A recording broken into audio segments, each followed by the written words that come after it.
On pue la merde. Voilà, c'est dit. Et derrière, il y a le Classico qui approche, mais je vais d'abord vous expliquer pourquoi. But de Kylian Mbappé de 30 mètres. Passe laser de Luka Modric qui vient d'entrer, qui aujourd'hui est d'ailleurs heureusement rentré, en devenant par la même occasion le joueur le plus âgé à disputer un match au Real Madrid. Il a changé la donne du match. Mais ce qu'on retient dans tout ça, c'est quoi? C'est encore des exploits individuels. La vérité, c'est qu'on n'est pas bon sur le terrain. La défense, elle est catastrophique. On doit aller au marché des transferts avec Lucas Vazquez, on peut rien faire. J'ai beau ne pas être professionnel, je ne peux pas comprendre à quel point on peut laisser son vis-à-vis autant tout seul à ce point-là. Le système A3 avec Tchouaméni en défense au début, j'en parle même pas. Au milieu de terrain, avec les capacités techniques qu'on est censé avoir, on n'a rien du tout. Carrément, Bellingham, par certains moments, il ne savait pas où se placer. La progression du ballon n'est absolument pas à la hauteur. On subit énormément et sans lui, on pouvait perdre ce match, voire accrocher le nul. Encore une fois, grâce à une performance individuelle. Vous n'y voyez rien de collectif. Avec l'équipe qu'on a, vous n'y voyez rien de collectif. Et ça, j'en peux plus. Je vous l'ai répété maintes et maintes fois. Que j'acceptais ça à la limite du raisonnable quand on n'avait pas les moyens la dernière saison. Là, on a les moyens.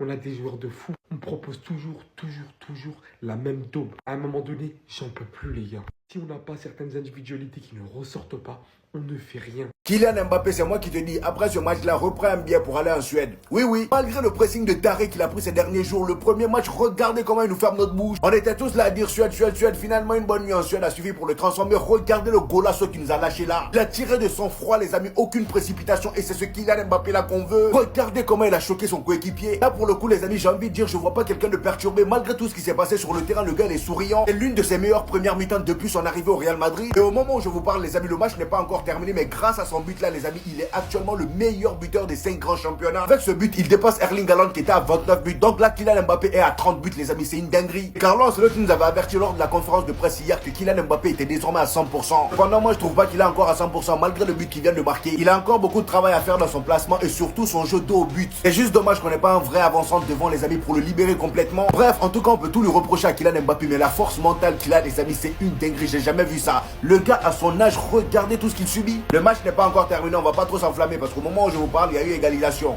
Je vais aller regarder le match, c'est mieux. Parce que notre défense aujourd'hui, là, vraiment, on en parlera. Même lui, hein.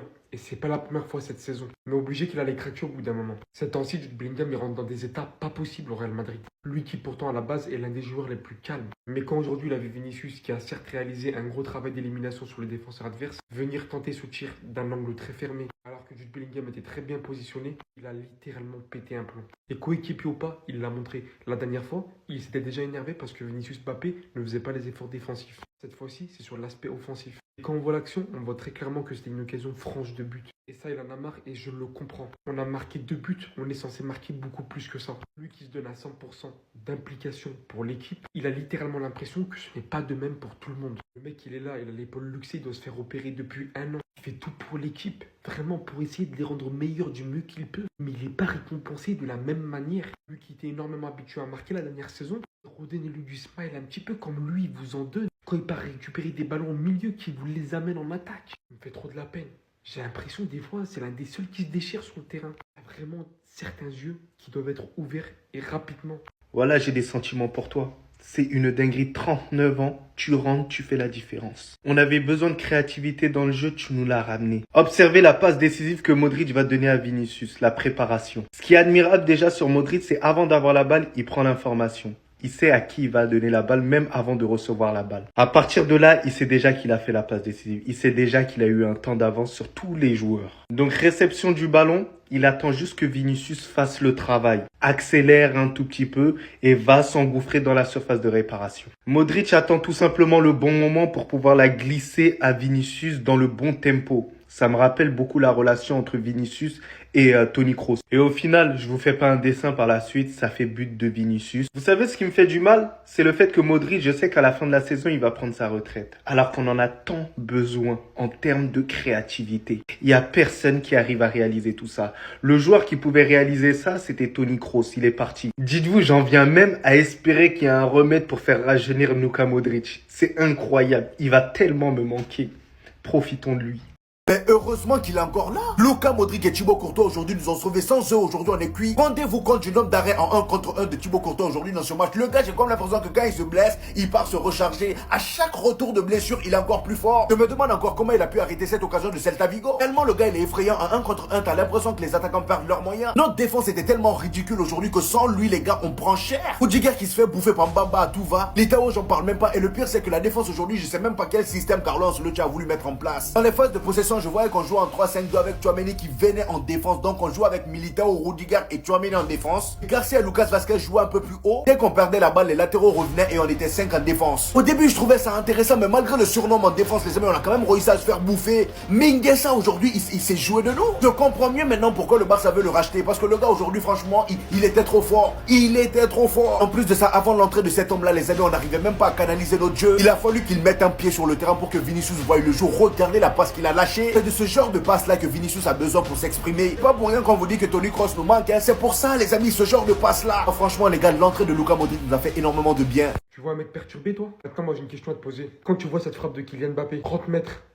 pleine lucarne, tu vois un mec perturbé, toi? Quand tu l'avais armé son tir, là, et mettre ce but, tel un vrai numéro 9, tel que tout le monde le disait à Hendrick, quand celui-ci a mis la même chose. Est-ce que tu vois un mec perturbé dans tout ça, toi? Moi, je vais vous dire la seule chose que je vois. Tel qu'il est écrit ici sur son short, mon numéro 9, qui commence à prendre ses vrais repères. Malgré que l'équipe est loin de sortir sa meilleure performance lors de cette première période, on a Kylian qui sort littéralement du lot. Encouragé par tous ses coéquipiers et en fait face à un pressing médiatique intense encore ces derniers jours. Reprise, premier match avec le Real Madrid, frappe de 30 mètres, pleine lucarne. Littéralement coupé de tout ce qu'il s'est passé juste avant. Comme si ça n'avait pas eu lieu. C'est exactement ce qu'on attendait de toi. Même si toute la pression du monde est sur toi, tu sauras gérer ça, y faire face et vaincre aussi tout ça. Parce que tu es préparé à tout ça et tu le sais au fond de ta tête. Littéralement l'un des joueurs les plus à l'aise dans cette première période. Comparé à beaucoup et en plus de ça il nous donne l'avantage. En espérant qu'il continue comme ça, on s'en rend pas compte mais il est déjà à 6 buts. Et ça va être de mieux en mieux. La devise avait toujours été le temps. Laissez le temps au temps. Et ceux qui n'ont pas voulu accepter ça, ça sert à rien de monter dans le train. Soyez même pas contents, hein. Victoire 2-1 face au Celta Vigo, mais on mérite pas la victoire. Clairement, le Celta Vigo a mérité plus. Le Celta Vigo a mieux joué au ballon. C'était beaucoup plus agréable de l'autre côté. J'ai pris plaisir à regarder cette équipe du Celta Vigo parce qu'ils ont osé. Ils ont eu une logique de jeu. Ils ont essayé de nous déstabiliser. Et nous, sans un Thibaut Courtois de qualité, on se fait allumer. Mais attends, mais vous foutez de la gueule du monde ou quoi? Déjà, défensivement, que ce soit Rudiger ou Militao, ça a été une catastrophe. Dans la profondeur, on se faisait à chaque fois prendre assez aisément comme une équipe de débutants. Comme si on n'est pas le Real Madrid. Regardez, s'il vous plaît, sur cette action, est-ce que c'est normal? Est-ce que c'est normal que ça se déroule ainsi? Pour moi, dans tous les cas, c'est de la faute de Rudiger et de Militao aussi, parce que la communication, elle doit être faite. Mais là, je suis désolé, Lucas Vazquez, mais c'est une catastrophe. Là, à ce moment-là, il devait resserrer. Et là, c'est le buteur qui est là. C'est pour ça que je vous ai dit, pendant la trêve hivernale, il nous faut un latéral droit. Un latéral droit de qualité. Et dites-vous qu'au milieu de terrain, on n'arrivait même pas à proposer du jeu, qu'on était obligé de ramener Modric pour qu'il nous ramène cette touche de créativité. La magnifique passe qu'il nous fait à Vinicius, un pur régal. En parlant de Vinicius, pour moi, il fait pas un bon match aujourd'hui. On le voit pas assez. Et c'est inquiétant. Pas assez de combinaison avec Kylian Mbappé. Lorsque Kylian Mbappé il a la balle, lui il s'arrête. Et c'est pareil, c'est le même constat pour Kylian Mbappé. Lorsque Vinicius il a la balle, il n'y a pas d'appel en profondeur. Il n'y a rien dans la surface de réparation. Mis à part Bellingham qui essaie de faire des appels, mais malgré ça on lui donne pas la balle. Il commence à s'agacer et ça va péter au bout d'un moment. Donc les gars, on revient sur le FC Barcelone, mais pour moi, cette victoire elle est grave inquiétante. Parce qu'en termes de jeu, on n'a absolument rien proposé. En tout cas, bravo Celta Vigo. Vous avez fait honneur et vous méritiez la victoire.